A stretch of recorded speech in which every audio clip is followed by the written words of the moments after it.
Kantor Wilayah Kementerian Hukum wan Hak Asasi Manusia Kalimantan Selatan melaksanakan penandatanganan komitmen bersama pembangunan zona integritas, penandatanganan perjanjian kinerja wan netralitas aparatur sipil negara untuk tahun 2024 wan diserahkan pula piagam penghargaan kepada Lapas kelas 2B Amuntai atas prestasinya dalam meraih predikat wilayah bebas dari korupsi pada tahun 2023. Kantor Wilayah Kementerian Hukum wan Hak Asasi Manusia Kalimantan Selatan melaksanakan penandatanganan komitmen bersama pembangunan zona integritas, penandatanganan perjanjian kinerja wan netralitas aparatur sipil negara untuk tahun 2024, besukan Selasa 9 Januari 2024.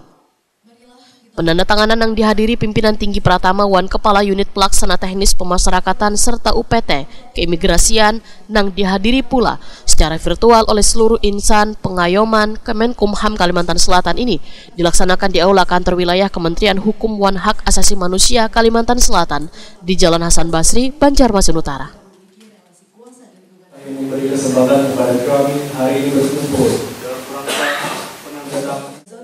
Dalam kesempatan ini diserahkan pula piagam penghargaan kepada Lapas kelas 2B Amuntai atas prestasinya dalam meraih predikat wilayah bebas dari korupsi pada tahun 2023. Keberhasilan ini menunjukkan dedikasi wan kualitas kerja yang tinggi dari Lapas kelas 2B Amuntai Hulu Sungai Utara.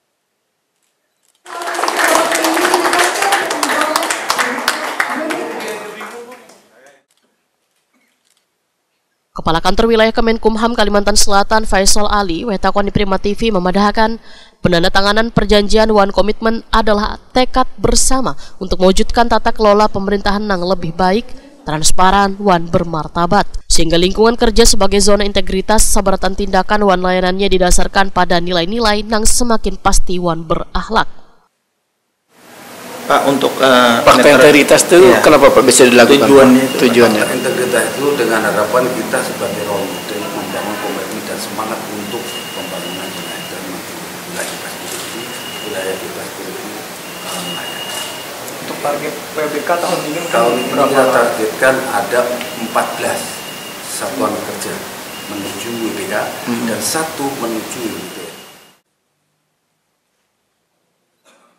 Faisal Ali menyatakan aparatur sipil negara kantor Kemenkumham Kalimantan Selatan harus menjaga netralitasnya menjelang pemilu 2024. Selain itu diminta pula untuk menjaga kondisivitas lapas wan rutan agar warga binaan dapat turut serta dalam proses demokrasi. Kami tadi sudah mengingatkan netral terhadap pemilu 2024. Kita turun, bahkan kita mengajak bagi teman-teman yang kebetulan belum punya hak suara bisa mengikuti di lapas atau desa-desa terdekat TPS. Dan di lapas dan rutan ini ada TPS. Kayak kami ini belum punya, nanti kami ikut di sana nggak apa-apa. Menurut Faisal Ali, warga di lembaga pemasyarakatan pun nantinya bisa menyalurkan suara atau hak pilihnya pada pemilu 2024 nanti, karena telah disiapkan tempat pemungutan suara di sebaratan lembaga pemasyarakatan se-Kalimantan Selatan. Kalau lapas untuk TPS lapas ideal standarnya itu minimal 300 untuk satu TPS. Nah kalau jumlah 2000 berarti ada 5-6 TPS. Kalau sekarang ini kira-kira berapa lapas Pak yang TPS maksudnya disiapkan? Kalau TPS saya berapa perkiraan itu ada 10.500 yang terdaftar di dalam itu 700 sekian. Nanti Pak Kadipas biar dijelaskan ya. Ini datanya minta Kadipas. Nah itu lebih kurang ada 19 pasal. Masing-masing minimal 300 kan standar. Iya. Kalau di lapas Banjarmasin ini kan 2.000. Sekian. Dalam 7 ya. 7 titik ya.